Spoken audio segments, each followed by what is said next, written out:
Hi మహారాణులు, welcome to మహా designers. ఈ రోజు మన ఆర్డర్ చూద్దామా. కస్టమర్ కి మన స్టోర్ లో ఉన్న శారీ నచ్చి తీసుకున్నారు. శారీకి బ్లౌజ్ స్టిచ్ చేయమని చెప్పారు. ఎలా స్టిచ్ చేసామో చూడండి. Sari colour full white. Sari పైన చిన్న చిన్న లీవ్స్ వచ్చాయి. శారీకి 2 ఇంచెస్ థ్రెడ్ వర్క్ బార్డర్ వచ్చింది. బ్లౌజ్ కూడా ఫుల్ వైట్ వచ్చింది. బ్యాక్ సింపుల్ గా రౌండ్ నెక్ స్టిచ్ చేసాము. ఫ్రంట్ కూడా రౌండ్ నెక్ ఇచ్చాము. హ్యాండ్స్ కి పఫ్ ఇచ్చి శారీ బార్డర్ వేసాము. ఫుల్ స్లీవ్స్ ఇచ్చాము. శారీ అండ్ బ్లౌజ్ ఫైనల్ చూసేయండి.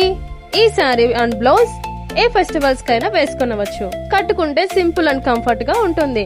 మీరు కూడా ఇలాంటి మోడల్ శారీస్ లేదా బ్లౌజెస్ స్టిచ్చింగ్ చేయించుకోవాలనుకుంటే మన కడపలో ఉన్న మహా డిజైనర్ సబ్ని విజిట్ చేయండి, లేదా కింద ఉన్న వాట్సాప్ నంబర్ కి కాంటాక్ట్ అవ్వండి. మరిన్ని బ్లౌజెస్ వీడియోస్ కోసం మా ఛానల్ ని ఫాలో చేయండి. Thank you, bye.